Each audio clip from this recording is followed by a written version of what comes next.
What's going on? This is Big G from G Riders, and welcome to another episode of Testing Rides. Today, I'm going to be testing out the 2020 Mini Countryman. Perfect.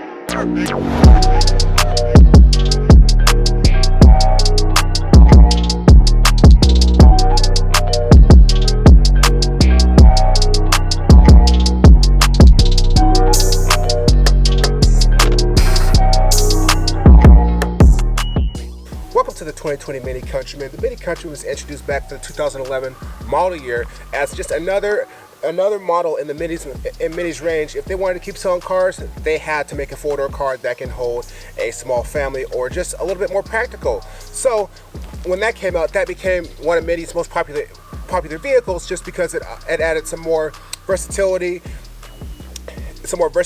and just overall capability of being just a regular car, not a Mini. But they did a great job with keeping the Mini DNA in a crossover sized shape, just like this one here. So this is the 2020 Mini Countryman, and there are some small updates for the 2020 model year. First of all, the big news is this vehicle now has a 7-speed dual clutch transmission that comes with the 1.5 turbo engine, which is really nice, which improves fuel economy by 1 mile to the gallon on each side. So this vehicle now gets 26 city and 33 highway, which is really good. And I honestly thought that the old transmission, the 1.5 with the old transmission, didn't get good enough gas mileage for having such a little tiny engine. So this is still on the F61 platform. So this is still a BMW platform vehicle. This is the 2020 Mini Countryman, and all Countrymans, standard Countryman, not the S, but the standard Countryman comes standard with the 1.5 turbocharged engine with 134 horsepower and 162 foot-pounds of torque. Because this is a small crossover, it does weigh about 3,300 pounds. So with an addition of the 7-speed dual clutch transmission, it has one more gear, so it gets a little bit better gas mileage. So it gets now 26 in the city and 33 out on the highway, which is not too bad, but I would like to see the highway number at 35 or so. Earlier this year, I tested a 2019 Mini Countryman, and it was a base model. This one is it's the one step up. So this is the 2020 Mini Countryman Signature, and the Signature starts at about $32,000, and that's what this one's priced at. This one doesn't have any other options beyond the Signature package. In my personal opinion, this comes with all the stuff that you kind of would need for me to buy one, and this is kind of honestly my opinion, even though it's $33,000 almost. This is the least expensive one. This is the lowest model one that you should buy, because you get the comfort access and you get some new LED daytime running lights for the 2020 model year, and you get the upgraded 18-inch wheels. But you still don't get things like Apple CarPlay and power folding mirrors and things like that, and the LED headlights until you upgrade to one of the packages in the Signature package. So that package, the Signature level, allows you to upgrade to that stuff, which the base model did not allow you to do. And me personally, if you're going to get one of these, you at least need to get the LED headlights and tail lights. Everything else is really kind of all dependent on your taste, but at least get the LED headlights and tail lights. But unfortunately, that is wrapped into a more expensive package. So, this particular one is $33,000. But if I were to get one of these, I would get the package that includes the LED headlights and tail lights.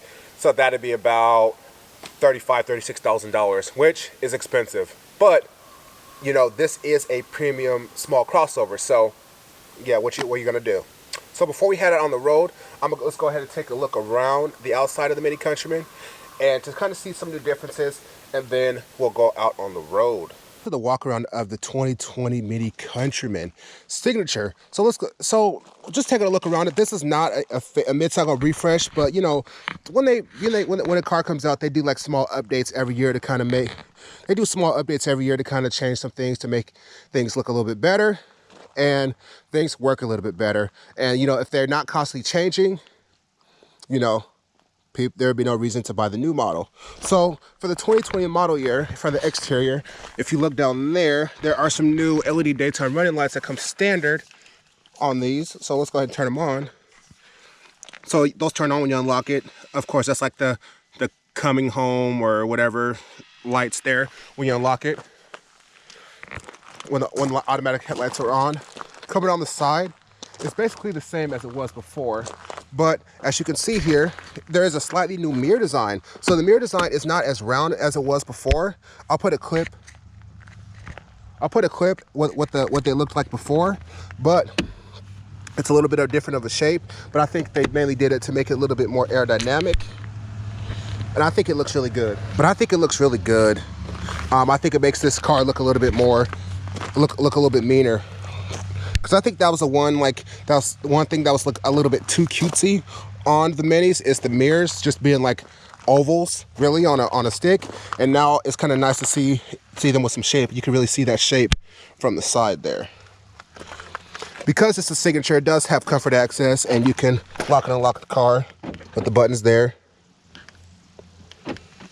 Also, that's really cool. It has a puddle light. I have to get a clip at night, but when you open the door, it comes on when it's a little bit dark outside, which is pretty awesome. And I think that's cool that that's able to sense when it's dark for it to turn on. So coming on the back, it's basically all the same. I think I'm noticing like a different body line right here in the recorder panel that I've never noticed before. I'll have to take a look at my 2019 review to see if this is different, but I don't believe it is. I just maybe had a color where it was hard to see that. But you know, that's why I love getting the next model year of every car, just to see all the small changes. But for the most part, everything on the exterior is basically the same as it was last year. And like I said before, this is a Signature trim, and that's why we have 18-inch wheels instead of the 17-inch wheels that are on the other one. All right, let's take a quick look at the inside. There's not a whole lot that's different about this one, but except it has the new gear shifter, and we'll take a look at that real quick. So that is the gear shifter of the 2020 Mini Countryman. So because this now has a 7-speed dual clutch transmission, now it has a electronic BMW style shifter, which is actually decently easy to use. And I kind of like the electronic shifters a little bit more than the physical ones, just because I think it just looks a little bit better, looks a little bit high class. And since this is a premium small crossover, it's nice to premium subcompact crossover. It's nice. You're starting to feel more like a BMW than just a Mini. So I think that looks good. But I'm really glad that we got the dual clutch this year, because I believe the dual clutch has been running in all the Minis in Europe and other places, but we are just now getting it to our cars for 2020 model year. All right, let's go ahead and head on the road. Welcome to the interior of the 2020 Mini Countryman. Just like it was before, the Mini Countryman is a very roomy SUV. Lots of room in general, lots of shoulder room, pretty decent headroom, and it's just a nice greenhouse. And I love the dual panoramic sunroof, so it feels like there's a lot more space in here than it actually is. So let's go ahead and head on the road, start it up, see what this one's like to drive.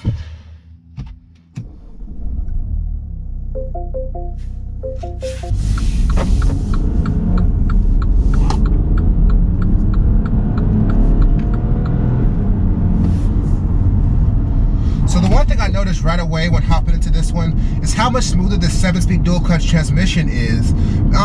I never really talked about it that much with the previous one, and I really didn't think that it was that big of a deal. But now that I'm driving this dual clutch transmission is a way better suited transmission for this engine. So the 2019 model year, and since the car came out since the F61 came out back in 2017 model year, the transmission, like with the 1.5 turbo, the transmission was really unrefined and a little bit jerky sometimes. And I think it's just having to do with just kind of the way it was tuned and the way it paired to that engine. And I believe it was an older transmission too. So now this one has the newer transmission. It feels like a way better shifting SUV than it did before. And I really like that. Like it's insane how much smoother this thing is, how much smoother this transmission shifts over the previous one. Like you don't even notice the shifts, and when you're on it, it seems like this car feels a little bit faster, because since it's a dual clutch, the shifts are a lot faster.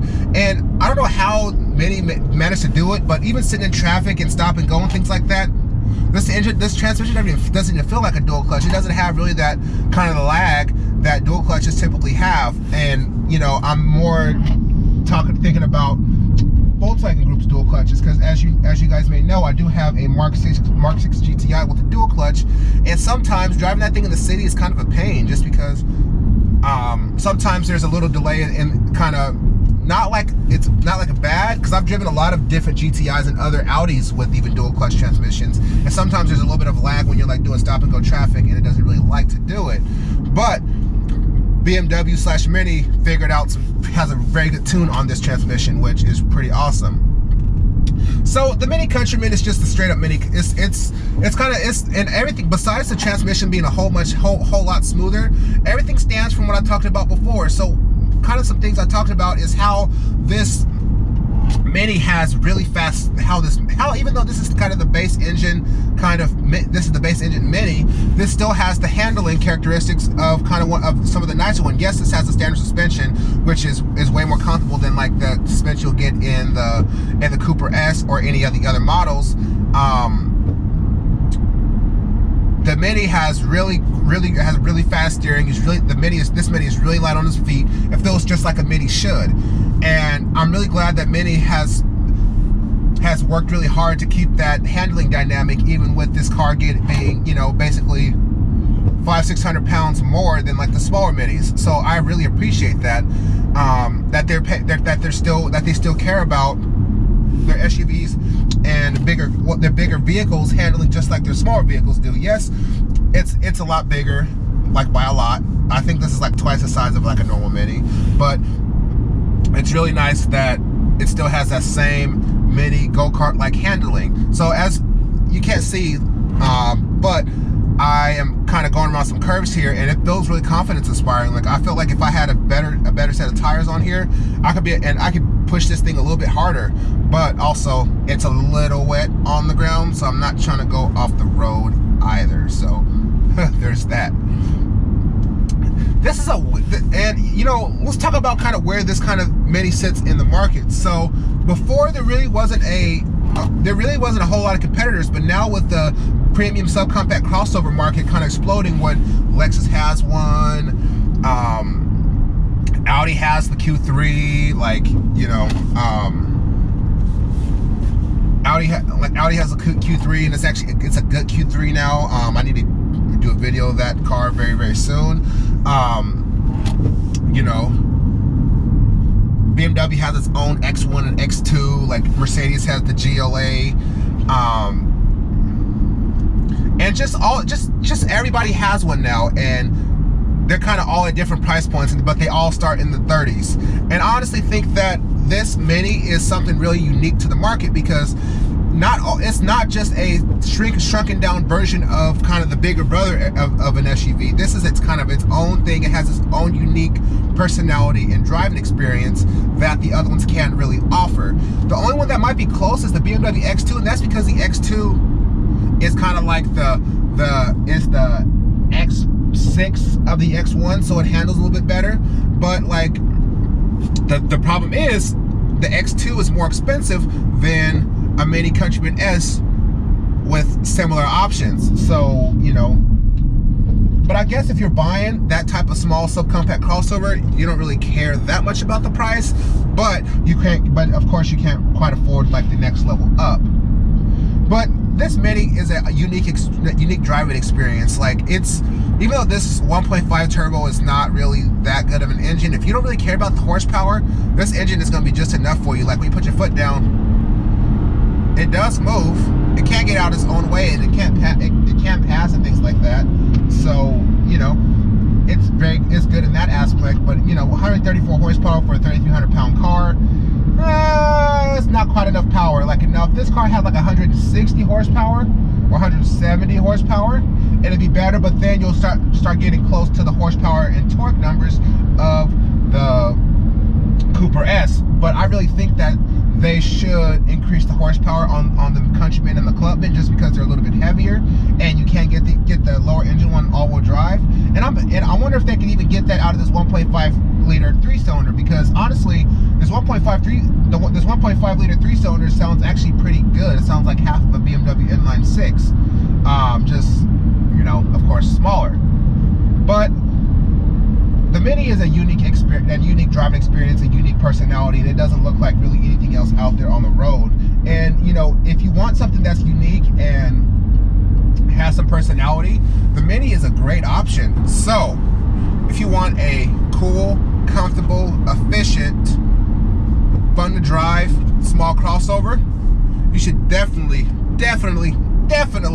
take a look at a 2020 Mini Countryman, whether that is the base Countryman, whether that is the Countryman S, or now the 300 horsepower John Cooper Works Countryman. So if you like this video, hit me with a thumbs up, hit that subscribe button, keep proud of me. Thanks for watching.